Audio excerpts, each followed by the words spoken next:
ज़रूरी नहीं कि सिर्फ उसके पास विलिंगनेस होगी तो उसका मतलब ये है कि वो उसकी सप्लाई होगी। उसके लिए उसकी एबिलिटी होना भी ज़रूरी है। एबिलिटी से क्या मुराद है कि कौन कौन से फैक्टर्स हैं जो अफेक्ट करते हैं प्रोड्यूसर की सप्लाई को। तो सबसे पहला जो फैक्टर है वो क्या है, price of the commodity. Factors हैं जो अफेक्ट करते हैं सप्लाई को, वो देख चुके हैं। तो वो हमारे पास क्या है, price of the good, price of inputs, या फिर प्राइस ऑफ जो अदर गुड्स हैं सब, और क्वांटिटी सप्लाइड का रिलेशनशिप है, हम उसको देखते हैं। बाकी जितने भी जैसे टेक्नोलॉजी होगी, गवर्नमेंट पॉलिसी होगी, फ्यूचर एक्सपेक्टेशंस, इन सारे फैक्टर्स को हम क्या कंसीडर करते हैं कि वो कांस्टेंट है। अस्सलाम वालेकुम everyone, welcome back on my YouTube channel. This is me Anila Nawaz.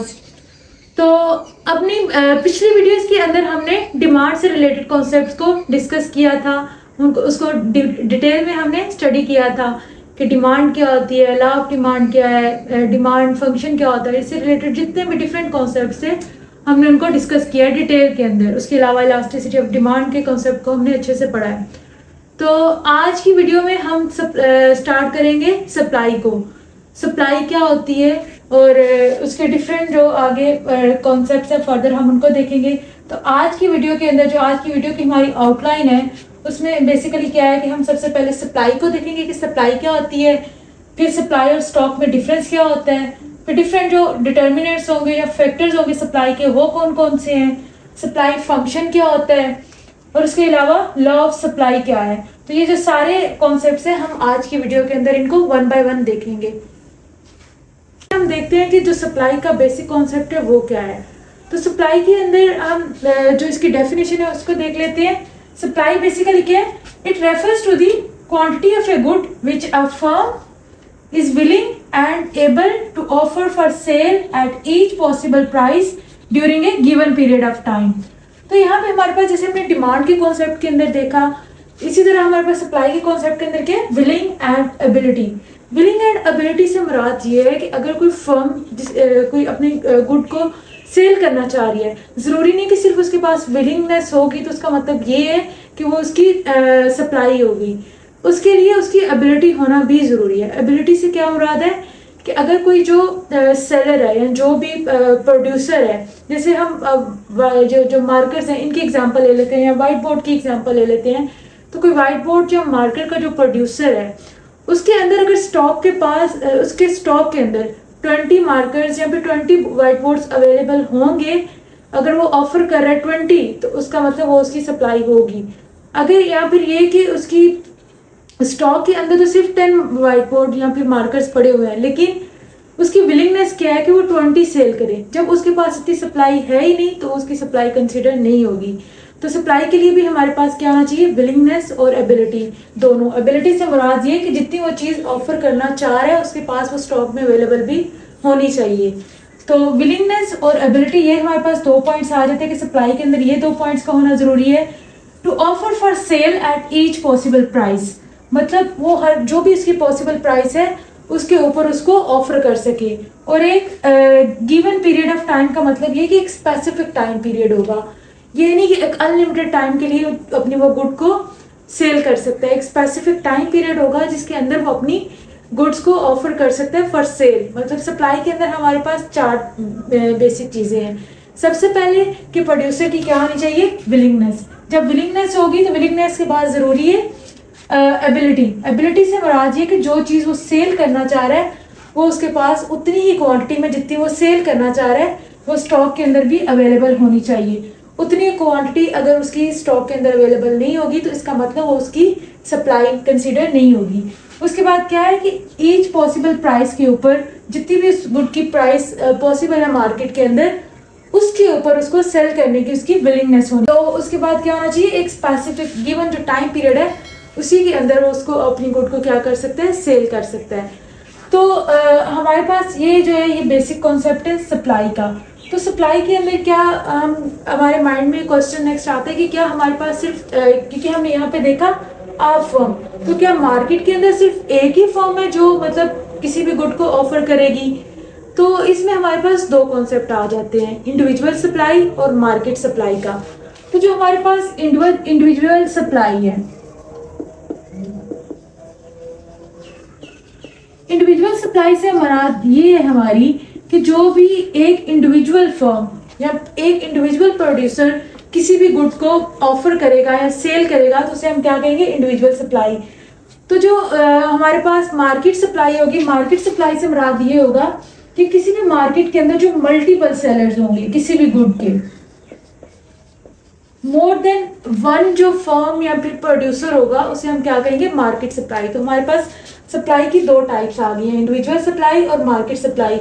जब हमारे पास सिर्फ एक ही सेलर होगा किसी भी गुड का तो उसे हम क्या कहेंगे, इंडिविजुअल सप्लायर, या फिर उस गुड की सप्लाई को क्या हम कहेंगे, इंडिविजुअल सप्लाई। और जब हमारे पास मल्टीपल फर्म्स होंगे या फिर मल्टीपल प्रोड्यूसर्स होंगे किसी भी गुड के तो उसे हम क्या कहते हैं, मार्केट सप्लाई। तो जो मार्केट है वो जो है मल्टीपल हमारे पास जो सेलर है उनसे मिलकर बनती है। तो हमारे पास हमने सप्लाई के कॉन्सेप्ट को देख लिया, इंडिविजुअल सप्लाई क्या है, मार्केट सप्लाई क्या है, ये हमने देख लिया। अब नेक्स्ट हम देखते हैं कि सप्लाई को कौन कौन से फैक्टर्स हैं, सप्लाई के डिटर्मिनेंट्स कौन से हैं जिनसे हम डिटरमिन करते हैं कि सप्लाई जो है वो कितनी होगी और उसके ऊपर किस तरह जो है बाकी चीज़ें उसको इफेक्ट करती हैं। कहते हैं जो डिफरेंट फैक्टर्स हैं, जो डिटर्मिनेंट्स हैं सप्लाई के, वो कौन कौन से हैं। इन फैक्टर्स को देखने से पहले हम जो एक छोटा सा कॉन्सेप्ट है उसको देख लेते हैं कि हमारे पास सप्लाई और स्टॉक में डिफरेंस क्या होता है। अभी हमने पीछे जो है जब सप्लाई के कॉन्सेप्ट को देख रहे थे तो हमने कहा कि विलिंगनेस ज़रूरी नहीं है कि सिर्फ विलिंगनेस हो प्रोड्यूसर की, उसके लिए उसकी एबिलिटी होना चाहिए। एबिलिटी से मुराद कि उसके पास जो गुड वो सेल करना चाह रहे हैं वो स्टॉक में अवेलेबल होनी चाहिए। तो स्टॉक और सप्लाई में डिफरेंस क्या होता है। सप्लाई वो चीज़ होती है जो प्रोड्यूसर सेल करना चाह रहा होता है या ऑफर करना चाह रहा होता है, और स्टॉक हम कहते हैं जो टोटल उसके पास जो गुड्स हैं या उनकी जो जितनी क्वांटिटी मौजूद होती है उसको हम क्या कहते हैं, स्टॉक। जैसे हमने व्हाइट बोर्ड की मार्कर की एग्जांपल ली, तो अगर उसके पास जो टोटल मार्कर्स हैं जो उसके स्टॉक में अवेलेबल हैं वो है 20, तो इसका मतलब ये क्या है, ये टोटल अमाउंट है किसी गुड की जो उसके पास अवेलेबल है ऑफर करने के लिए। तो ये क्या हो गया उसका, उस गुड का स्टॉक। तो अगर वो क्या करना चाह रहे हैं कि फिलहाल वो इस 20 जो उसकी क्वांटिटी है मार्कर्स की, इनमें से वो सिर्फ 10 या फिर 15 मार्कर्स ऑफर करना चाह रहा है सप्लाई के लिए या सेल करने के लिए। तो इसका मतलब ये कि उसकी सप्लाई क्या है, 15। तो ये बेसिक डिफरेंस है सप्लाई और स्टॉक में। स्टॉक क्या है, टोटल जो उसकी क्वांटिटी उसके पास अवेलेबल है ऑफर करने के लिए, और सप्लाई क्या कहते हैं, किसको कहते हैं कि कितनी वो ऑफर करता है। तो अब हम नेक्स्ट देख लेते हैं कि कौन कौन से फैक्टर्स हैं जो अफेक्ट करते हैं प्रोड्यूसर की सप्लाई को। तो सबसे पहला जो फैक्टर है वो क्या है, प्राइस ऑफ दी कमोडिटी। क्या होता है कि अगर कोई भी प्रोड्यूसर या सेलर जिस चीज़ को सेल करना चाह रहा है उस गुड की प्राइस अगर इंक्रीज हो जाती है, प्राइस इंक्रीज होने से क्या मुराद है कि उस गुड की प्राइस अब इंक्रीज कर गई है, उसका मतलब क्या होगा कि सेलर का जो है प्रॉफिट इंक्रीज कर जाएगा। अगर वो पहले गुड उसके पास ऑलरेडी 10 मार्कर्स मौजूद है, उनको वो सेल करना चाह रहा है, मार्कर की प्राइस जो है वो बढ़ जाती है, पहले 10 थी अब 15 हो गई है, तो इसका मतलब ये है कि अगर वो इनको सेल करेगा तो उसका प्रॉफिट क्या होगा, इंक्रीज हो जाएगा। तो प्रॉफिट जब इंक्रीज होगा तो उसका मतलब ये कि वो अपनी सप्लाई को बढ़ा देगा। पहले अगर वो 15 मार्कर ऑफर कर रहा था तो प्राइस बढ़ने की वजह से क्या करेगा, तो 20 के 20 मार्कर्स ऑफर करेगा ताकि उसका प्रॉफिट मैक्सिमाइज हो जाए। इसका मतलब जब प्राइस बढ़ेगी तो क्या होगा, प्रॉफिट बढ़ेगा, और प्रॉफिट बढ़ने की वजह से क्या होगा, सप्लाई इंक्रीज हो जाएगी। तो इसी तरह अगर उसकी प्राइस किसी गुड की क्या हो जाएगी, डिक्रीज हो जाएगी, तो प्राइस डिक्रीज होने की वजह से उसका प्रॉफिट जो है वो डिक्रीज हो जाएगा, और प्रॉफिट डिक्रीज होने की वजह से सप्लायर या प्रोड्यूसर क्या करेगा, अपनी सप्लाई को डिक्रीज कर देगा। तो ये बेसिकली क्या फैक्टर्स है जो इफेक्ट करते हैं, जो प्राइस है इस तरह इफेक्ट करती है सप्लाई को। कि प्राइस जो हमारे पास सेकंड फैक्टर है वो क्या है, price of other goods. Price of other goods से मुराद है जो बाकी इसी गुड के सब्स्टिट्यूट्स हैं, कॉम्प्लीमेंट्स हैं, उनकी प्राइस चेंज होने की वजह से सप्लाई के ऊपर क्या इफेक्ट आएगा। तो हम एग्जांपल ले लेते हैं किसी भी फास्ट फूड जो कैफेज है उनकी एग्जांपल ले लेते हैं कि एक जो रेस्टोरेंट या कैफे है उसके अंदर क्या है, बर्गर ज़्यादा बनाए जाते हैं, जबकि दूसरे के अंदर पिज़्ज़ा ज़्यादा बनाया जाता है। अब क्या होता है कि किसी वजह से क्या होता है कि प्राइस जो हमारे पास बर्गर की है प्राइस इंक्रीज कर जाती है। बर्गर की प्राइस के इंक्रीज होने की वजह से क्या होगा कि जो पिज़्ज़ा प्रोड्यूस कर रहे होंगे, जो भी हमारे पास कैफेज होंगे जिनके अंदर पिज़्ज़ा ज़्यादा क्वांटिटी में प्रोड्यूस किया जा रहा होगा, अब बर्गर की प्राइस की इंक्रीज होने की वजह से क्या हुआ है कि ज़्यादा इसमें प्रॉफिट नज़र आएगा, क्योंकि जब प्राइस इंक्रीज होगी तो हम ऑलरेडी देख रहे हैं प्रॉफिट बढ़ेगा, और प्रॉफिट के बढ़ने से उसकी क्या होगा, सप्लाई बढ़ेगी। सप्लाई यहाँ पे किस तरह बढ़ेगी कि बर्गर की प्राइस बढ़ेगी, तो जो कैफेज जो ऑलरेडी क्या कर रहे हैं, पिज्जा प्रोड्यूस कर रहे हैं, तो अब वो भी क्या करेंगे, बर्गर की प्राइस बढ़ने की वजह से क्या कर देंगे, स्विच कर जाएंगे और बर्गर प्रोड्यूस करना शुरू कर देंगे या बर्गर बनाना शुरू कर देंगे। जब वो भी बर्गर, पिज्जा वाले भी कैफेज बर्गर बनाने लग जाएंगे तो ऑटोमेटिकली क्या होगा, बर्गर की सप्लाई भी इंक्रीज कर जाएगी, क्योंकि ये ज्यादा अब प्रॉफिटेबल है। तो मतलब किसी गुड की प्राइस के बढ़ने की वजह से उसकी सप्लाई क्या हो जाएगी, इंक्रीज कर जाएगी। तो थर्ड फैक्टर जो हमारे पास इफेक्ट करता है सप्लाई को, वो क्या है, प्राइसेस ऑफ इनपुट्स या फिर फैक्टर्स ऑफ प्रोडक्शन। तो जो हमारे पास फैक्टर्स ऑफ प्रोडक्शन है वो कौन कौन से हैं, land, labour, capital and entrepreneurs. तो ये हमारे पास फैक्टर्स ऑफ प्रोडक्शन क्या है, इनको हम हमारी बेसिक कॉन्सेप्ट जो है उनके अंदर डिटेल में जो है वो स्टडी कर चुके हैं कि लैंड, लेबर और कैपिटल, और ये हमारे पास फैक्टर्स ऑफ प्रोडक्शन क्या है। तो ये हमारे पास क्या है, किसी भी गुड को प्रोड्यूस करने के लिए इनपुट्स होते हैं। अगर इनपुट्स की प्राइस क्या कर जाती है, इंक्रीज कर जाती है। इनपुट्स की प्राइस के इंक्रीज होने से मुराद ये है कि अब हमारी जो प्रोडक्शन है वो प्रोडक्शन कॉस्ट इंक्रीज हो जाएगी। अगर लैंड हमें जो है उसकी प्राइस इंक्रीज हो गई है तो इसका मतलब अब हमें ज़्यादा पैसे लगा के कोई प्रोड्यूसर्स को कोई चीज़ प्रोड्यूस करना पड़ेगी, तो उसकी वजह से वो क्या करेंगे, अपनी सप्लाई को कम कर देंगे, अपनी प्रोडक्शन को कम कर देंगे, अपनी कॉस्ट को स्टेबल रखने के लिए। तो इसी तरह इसका मतलब ये है कि जो इनपुट्स की प्राइस है उसके बढ़ने से क्या होगा, सप्लाई कम होगी, क्योंकि ये ज़्यादा कॉस्टली होगा कुछ भी प्रोड्यूस करना। नेक्स्ट हमारे पास क्या है, टेक्नोलॉजी। टेक्नोलॉजी अगर अपडेटेड होगी, नई न्यू टेक्नोलॉजी होगी, तो उसका मतलब कि कॉस्ट ऑफ प्रोडक्शन जो है वो कम आएगी। अपडेटेड टेक्नोलॉजी के थ्रू काम जो है वो जल्दी से हो जाएगा और अच्छे तरीके से मैनेज होगा।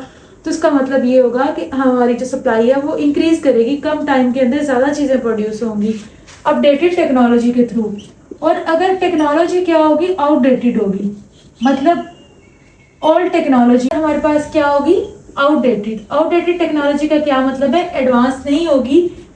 तो उसका मतलब ये होगा कि हमारे पास अगर पुराने मेथड्स होंगे, पुरानी मशीन्स होंगी और पुराने तरीकों के साथ प्रोड्यूसर्स जो है वो किसी चीज़ को प्रोड्यूस करेंगे, तो उसके ऊपर टाइम भी ज़्यादा लगेगा और कॉस्ट भी ज़्यादा आएगी। क्योंकि कोई मशीनरी अगर बहुत पुरानी होगी तो उसका मतलब ये कि वो बार बार ख़राब भी हो सकती है, उसको ठीक करवाने के ऊपर भी कॉस्ट आएगी। तो उसकी वजह से क्या होगा, जो हमारे पास प्रोडक्शन है वो कॉस्टली होगी, तो उसकी वजह से क्या होगा, हमारे पास कॉस्ट जो है वो इंक्रीज कर जाएगी, तो उसकी सप्लाई क्या हो जाएगी, डिक्रीज कर जाएगी। इसी तरह नेक्स्ट हम आ जाते हैं फ्यूचर, जो हमारे पास फिफ्थ पॉइंट है वो क्या, फ्यूचर एक्सपेक्टेशन। अगर प्रोड्यूसर जो है उनको लगता है कि फ्यूचर में क्या होगा, उनकी गुड की प्राइस इंक्रीज कर जाएगी, तो उसकी वजह से वो क्या करेंगे, अपनी करंट सप्लाई को डिक्रीज कर देंगे। अगर उनको लगता है कि फ्यूचर में प्राइसेस इंक्रीज होंगी तो सप्लाई क्या कर देगी, करंट डिक्रीज कर जाएगी। लास्ट पॉइंट जो हमारे पास है वो क्या है, गवर्नमेंट पॉलिसी। गवर्नमेंट पॉलिसी में बेसिकली किस तरह इफेक्ट करती है गुड्स की प्राइस, गुड की सप्लाई को। गवर्नमेंट पॉलिसी में हमारे पास दो चीज़ें आ जाती हैं, टैक्स और सब्सिडीज। टैक्स का ऑलरेडी आप सबको आइडिया होगा कि टैक्स क्या होता है। तो सब्सिडी हमारे पास क्या है, गवर्नमेंट जो बेनिफिट्स प्रोवाइड करती है कंज्यूमर्स को या प्रोड्यूसर्स को, उसे हम क्या कहते हैं, सब्सिडी। अगर क्या होगा, टैक्सेस इंक्रीज कर जाएंगे, टैक्सेस के इंक्रीज होने की वजह से क्या होगा, कॉस्ट ऑफ प्रोडक्शन इंक्रीज कर जाएगी। कॉस्ट ऑफ प्रोडक्शन के इंक्रीज होने की वजह से हम ऑलरेडी देख चुके हैं क्या होगा, सप्लाई हमारी कम हो जाएगी। इसी तरह अगर गवर्नमेंट सब्सिडी प्रोवाइड करती है, सब्सिडी प्रोवाइड करने से क्या होगा, कॉस्ट ऑफ प्रोडक्शन डिक्रीज कर जाएगी, और कॉस्ट ऑफ प्रोडक्शन के डिक्रीज होने की वजह से क्या होगा, सप्लाई हमारी इंक्रीज कर जाएगी। तो इस तरह ये डिफरेंट फैक्टर्स हैं जो कि अफेक्ट करते हैं हमारी सप्लाई को। नेक्स्ट हम देख लेते हैं कि हम सप्लाई फंक्शन किसे कहते हैं।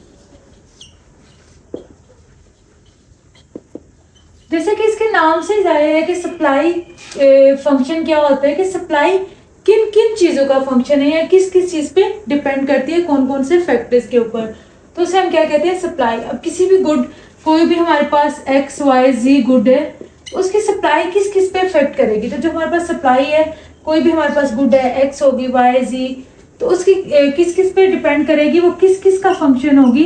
तो हम ऑलरेडी जो फैक्टर्स हैं जो अफेक्ट करते हैं सप्लाई को वो देख चुके हैं। तो वो हमारे पास क्या है, price of the good, price of inputs या फिर प्राइस ऑफ जो अदर गुड्स हैं, सब्सिट्यूट्स होगी, कॉम्प्लीमेंट्स होगी, कोई भी होगी, गवर्नमेंट पॉलिसीज या फिर फ्यूचर एक्सपेक्टेशन जो हैं, इन सब का हमारे पास क्या होती है, सप्लाई फंक्शन किनका होती है, इन फैक्टर्स का। ये जो है ये क्या है, फैक्टर्स जो कि अफेक्ट करते हैं सप्लाई को।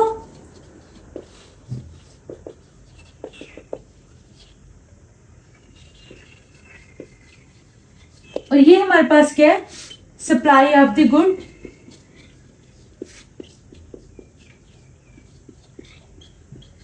X Y R G. कोई भी जो हमारे पास गुड होगी वो एक्स हो सकती है, वाई हो सकती है, कोई भी गुड हो सकती है। तो ये हमारे पास क्या है, एक फंक्शन है ये। इसका मतलब जो हमारे पास सप्लाई है वो इन फैक्टर्स का फंक्शन होगी। इन चीजों पे हम देखते हैं कि हमारे पास लॉ ऑफ सप्लाई क्या होता है। लॉ ऑफ सप्लाई बेसिकली क्या है, it states the positive relationship between price and quantity supplied keeping other factors constant. जैसे हमने सप्लाई फंक्शन के अंदर देखा कि जो हमारी सप्लाई है किसी भी गुड की, वो वेरियस फैक्टर्स का फंक्शन होती है। जैसे उसकी प्राइस इनपुट्स की होगी, उसकी अपनी उस गुड की प्राइस होगी, सब्सिट्यूट्स की होगी, गवर्नमेंट पॉलिसी, टेक्नोलॉजीज, वो जो हमारे पास क्या है, डिफरेंट फैक्टर्स हैं। तो इस लॉ ऑफ सप्लाई के अंदर हम क्या देखते हैं कि जो सिर्फ प्राइस और क्वांटिटी सप्लाइड का रिलेशनशिप है, हम उसको देखते हैं। बाकी जितने भी जैसे टेक्नोलॉजी होगी, गवर्नमेंट पॉलिसी होगी, फ्यूचर एक्सपेक्टेशंस, इन सारे फैक्टर्स को हम क्या कंसिडर करते हैं कि वो कांस्टेंट है। पॉजिटिव रिलेशनशिप क्यों है, क्योंकि प्राइस के इंक्रीज होने की वजह से क्या होगा, क्वांटिटी सप्लाइड इंक्रीज कर जाएगी। इस वजह से हम क्या कहते हैं, लॉ ऑफ सप्लाई के अंदर हमारे पास क्या होता है, प्राइस और क्वांटिटी का डायरेक्ट रिलेशनशिप होता है। तो बेसिकली लॉ ऑफ सप्लाई के अंदर हमारे पास क्या है, दो तीन चीजें जो हमने माइंड में रखनी है कि ये क्या है, पॉजिटिव रिलेशनशिप है, डायरेक्ट रिलेशनशिप है सप्लाई और क्वांटिटी का। और इसके अंदर हमने क्या करना है, जितने भी बाकी सारे फैक्टर्स हैं उनको कांस्टेंट कंसीडर करना है। और इसके अलावा क्या है कि सिर्फ हमने कंसीडर किसको करना है, प्राइस को, और प्राइस के चेंज होने की वजह से उसकी क्वांटिटी सप्लाई के ऊपर क्या इम्पैक्ट आएगा, हमने उसको क्या देखना है, लॉ ऑफ सप्लाई के अंदर। तो ये बेसिकली हमारा क्या है, लॉ ऑफ सप्लाई का कॉन्सेप्ट है। तो आज की वीडियो के अंदर हमने जो हमारे पास डिफरेंट कॉन्सेप्ट्स थे उनको स्टडी किया, जैसे सप्लाई क्या होती है उसको, उसके अलावा सप्लाई और स्टॉक में डिफरेंस क्या है, सप्लाई को कौन कौन से फैक्टर्स इफेक्ट करते हैं, लॉ ऑफ सप्लाई क्या है, या फिर सप्लाई फंक्शन क्या होता है। तो ये जो डिफरेंट सप्लाई के कॉन्सेप्ट्स थे उनको हमने डिटेल में स्टडी किया है। तो नेक्स्ट वीडियो के अंदर इंशाल्लाह इससे नेक्स्ट जो हमारे पास सप्लाई कर्व क्या होता है, सप्लाई शेड्यूल क्या होता है, या फिर सप्लाई में शिफ्ट्स किस किस वजह से आती हैं, उसके पीछे फैक्टर्स क्या होते हैं, इसको हम कवर करेंगे अपनी नेक्स्ट वीडियो के अंदर। तो आज की वीडियो में इतना ही। अपना बहुत सारा ख्याल रखिएगा। अल्लाह।